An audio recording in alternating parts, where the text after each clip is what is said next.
Hi, it's Denise from Foursquare Micro Farm. I just want to thank you guys for watching.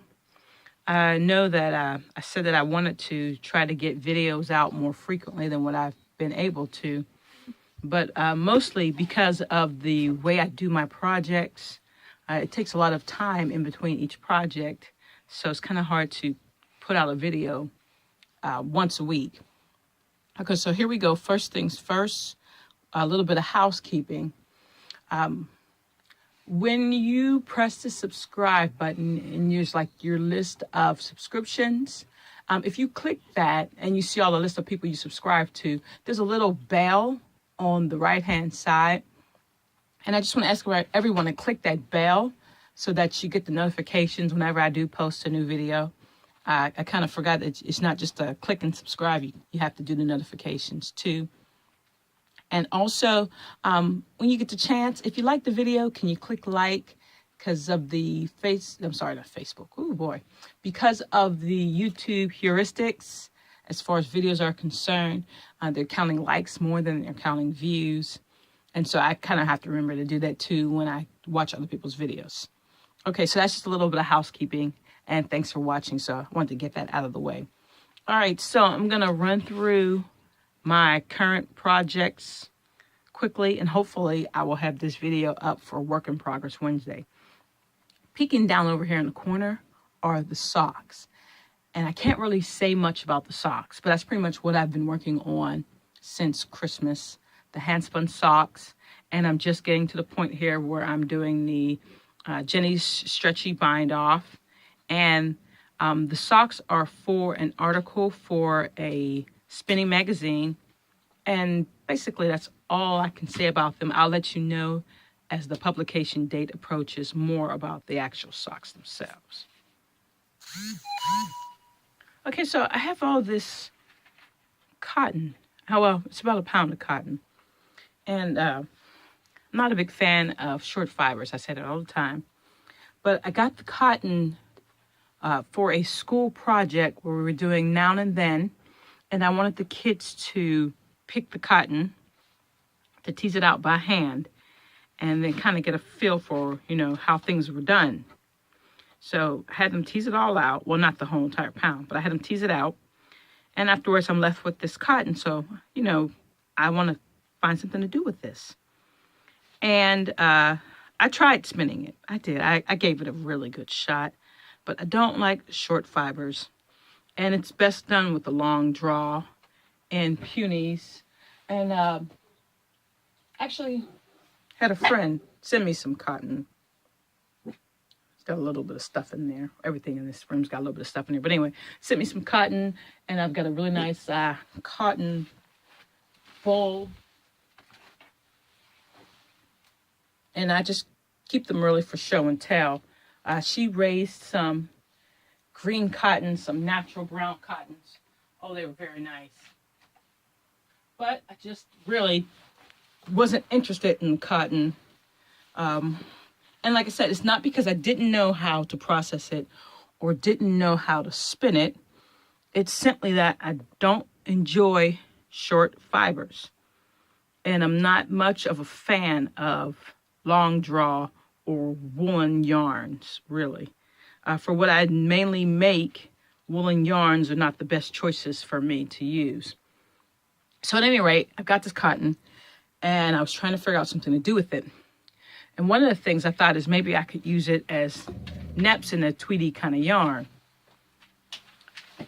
Here's the thing about neps. I think I said this in a different video, is that I've always been taught that neps cause pilling in the finished item, and they may or may not shed out depending on what the item is. And if you've ever had one of those old wool sweaters and you get the little lints all over the place, the pilling is just like terrible. And there are some acrylic yarns that pill too, just terribly.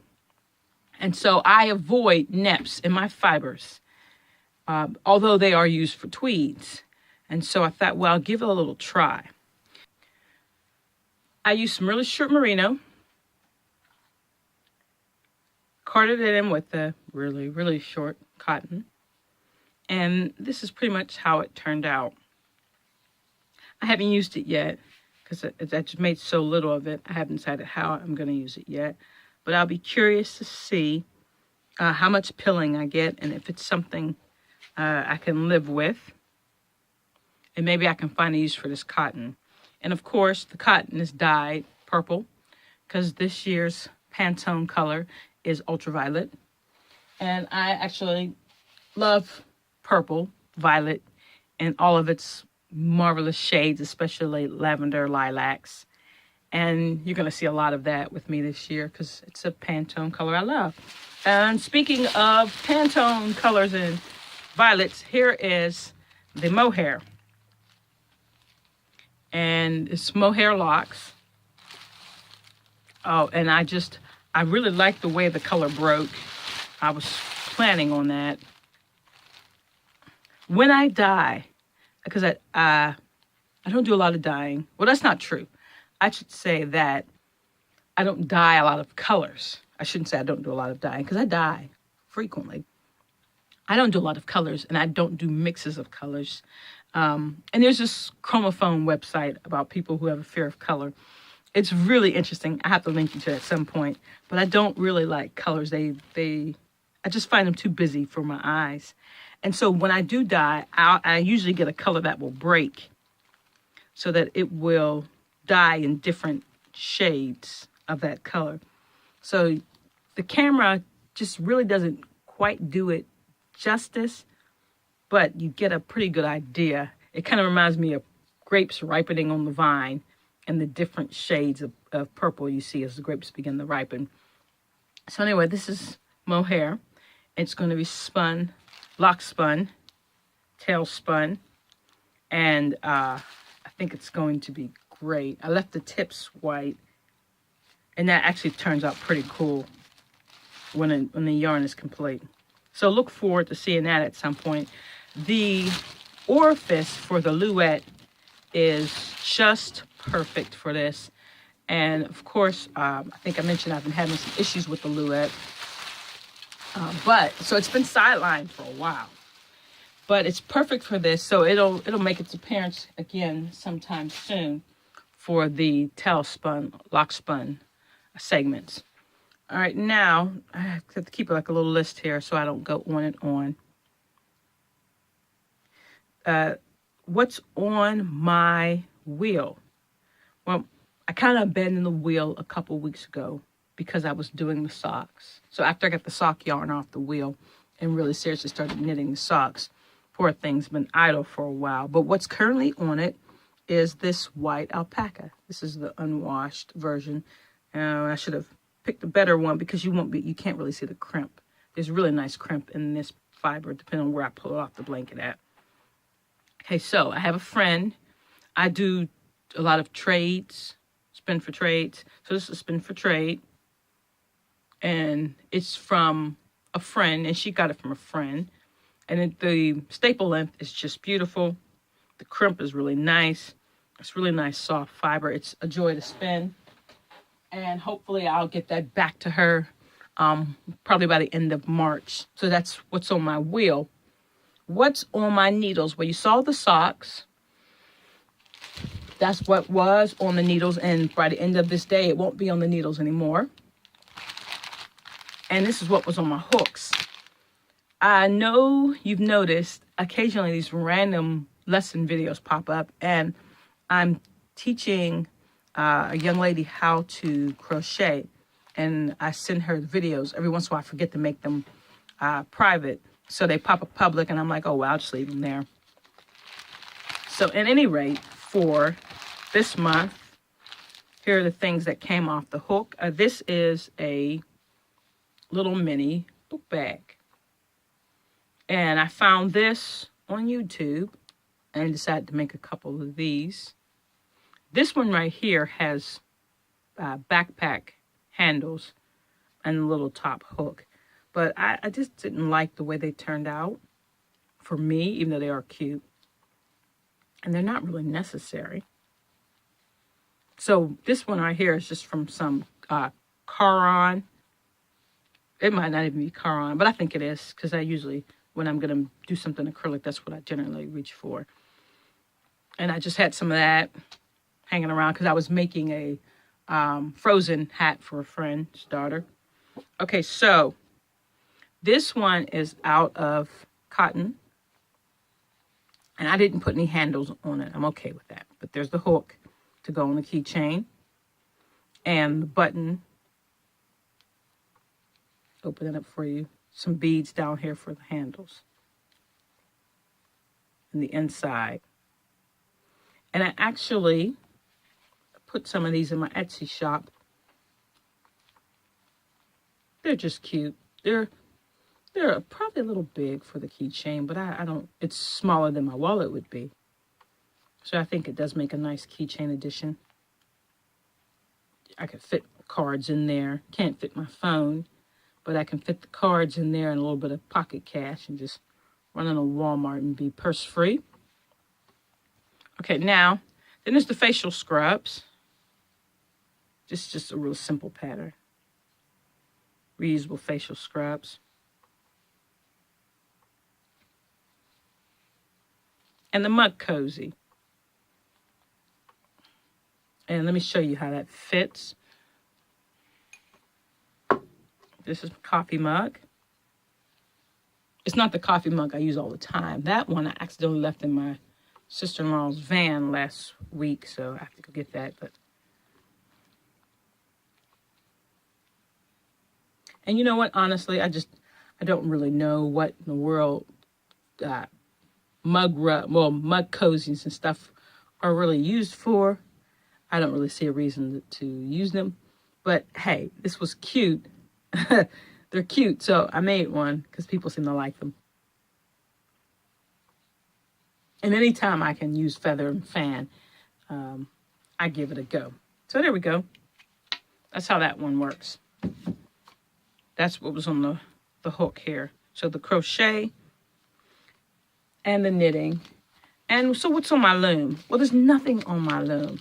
And let me tell you why. So, here's the bag.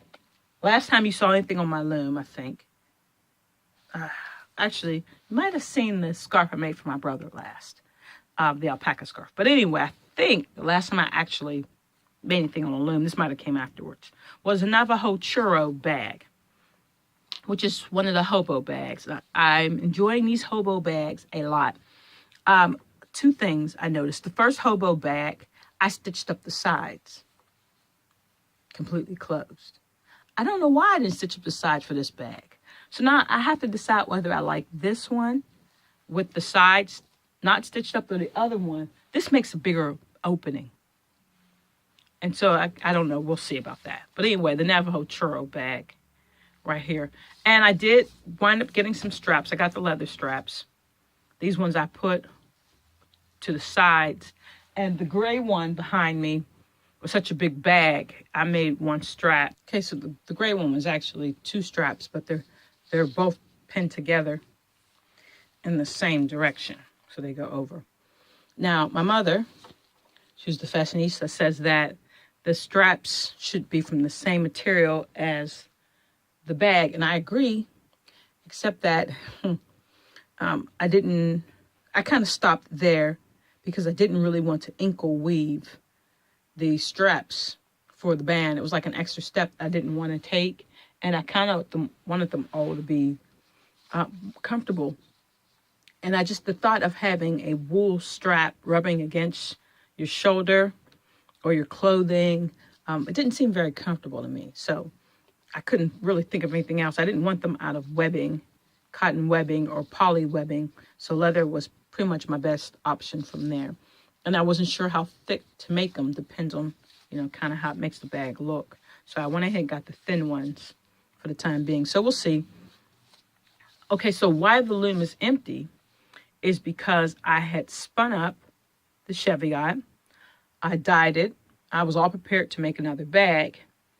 And then I thought to myself, well, why am I making another bag? I made two bags because I made two bags. There were two different things. And that Navajo churro, which is crying out to be used as a bag. But I'm not really doing anything with these bags.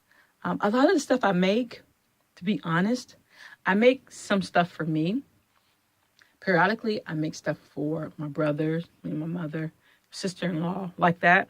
But a lot of times I make stuff because I see it and I make it, and then it goes into a box. And I don't ever actually use it. So unless I sell it, it's just sitting in a box. I know that sounds sad, but it's true. Because I just see stuff and I make it. And so it occurred to me that since I really don't have an end use for these bags, I've already got a ton of bags. That leather bags and things that I don't actually really use. Like I'll use the same purse for a whole year. Then I'll like swap it out and grab a different one. And then I'm like, oh, where's that one at? So I could go for some time and never actually use these. So I was like, you know what? I'm going to put my energies into making something else. So I had warped. I put them on the warping board and then I just kind of stopped. So it's in limbo. So there's nothing on the loom right now. And kind of the point, I was supposed to do a lot of weaving for yardage this year. But with the whole socks thing and everything, I kind of got sidetracked. So we'll see what happens. The whole goal was really to get some fiber for fabric on that loom, to weave a couple, yards, at least 12 yards of fabric for a skirt. So we'll see how that goes. Anyway, so I stopped, and that's why there's nothing on the loom. Okay, now, moving on to the sit, spin, knit segment. I'm going to switch my next segments together. And if you didn't know, I do the videos in segments and chunks. First of all, because I don't want it to seem like I'm droning on. And I don't actually know how long the video is going to be till I put all the segments together. And I'm like, ooh, that was 40 minutes. It's a long time to talk. Also, too, because my camera can only handle so much video at one time. I've got too much junk on this phone. And so when the tripod finally does appear, it seems to be lost in the mail. When it finally appears and I have a second phone, I'm going to make dedicated phones so I don't have this problem. Because the Open Camera app does not go to the SD card. It goes straight to the phone. All right, anyway, I want to talk about something I'm calling sit, spin, knit. And those of you who are knitters are familiar with the abbreviation SSK, which means to slip, stitch, knit, slip, knit. Yeah, it means to slip, knit. And it's a knitting term that you make the stitches lean over to the right when you are putting two stitches together and you want to make that V shape. The slip, knit makes it lean to the right, and the knit two together makes it lean to the left. Okay, so anyway, when we do the Angora Bunny knit-alongs, kind of as a pun, I always call them SSKs. And for me, the SSK is sit, spin, knit. And that's going to be the basis of my next writing endeavor. I always say I want to write a book.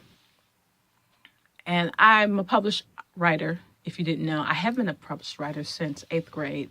I've published in newspaper articles, in journals, magazines. And so I always say that I'm going to actually sit down and write a full book. But if you write or have tried any type of writing, it takes a lot of preparation to do that and a lot of experimentation.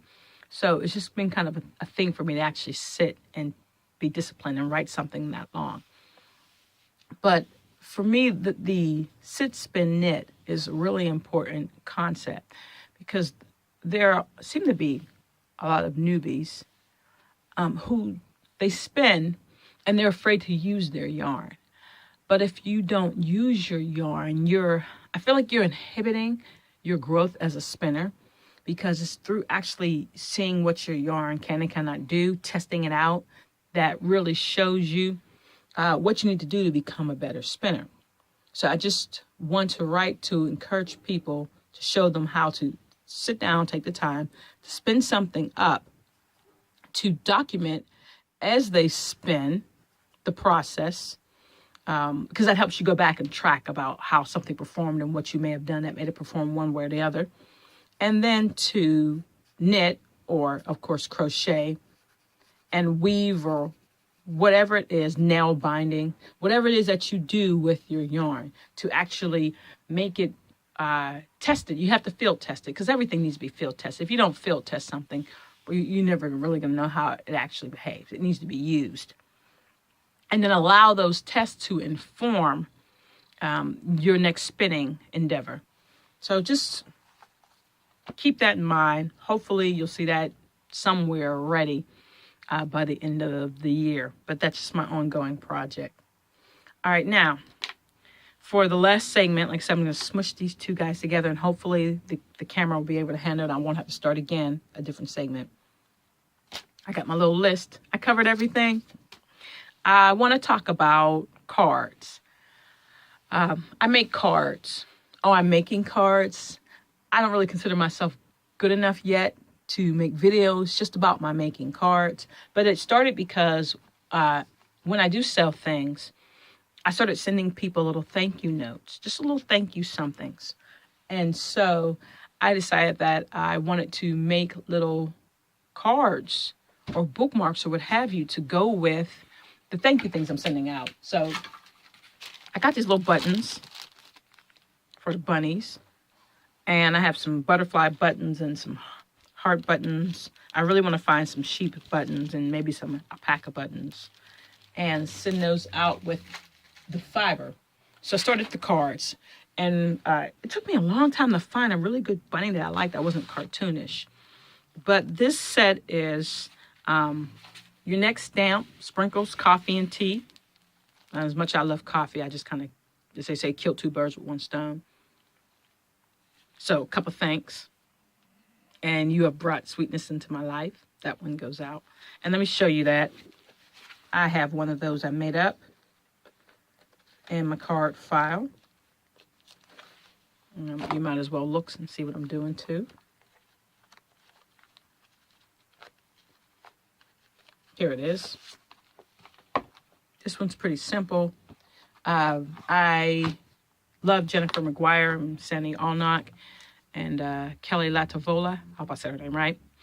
And one of the things that Jennifer McGuire did was she just did these wonderful watercolor washes and just cut them up and made them as background. So it's cut up, and then this is a layer. It's layer onto. And it just makes such a really cute card out of a simple watercolor background.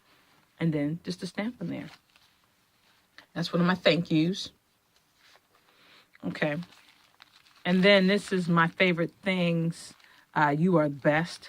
And of course, this really gets a whole lot of use as I spin and send out a lot more wool than I do anything else. All right, let me see. I just got a ton of these things. There's so much fun to make. Okay, so these are some ones that aren't colored.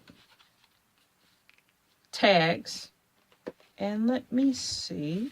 It's in here somewhere. The actual, oh, there they are. They're in the same file. Okay. You are the best. And the thank you bookmarks that go out. So if you ever get anything from me, you'll get some of these things. They pop up. And then thank you for the llama. And you know, I think the llama one I already sent out. So I don't have the llama version. But on the llama stamp set, there's a, what is that little guy? An armadillo? And so he's a slider card. I like the way you roll. Okay.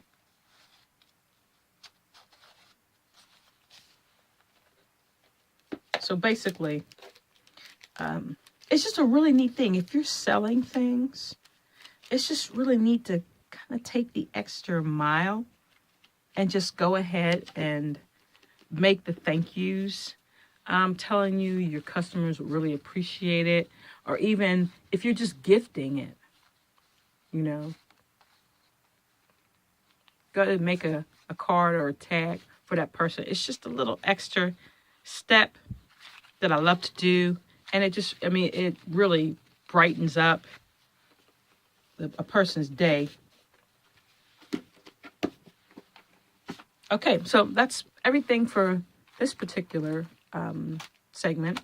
As always, I thank you all for listening. Click the like, that would be great. Make sure you click the little bell so you'll always get the notifications.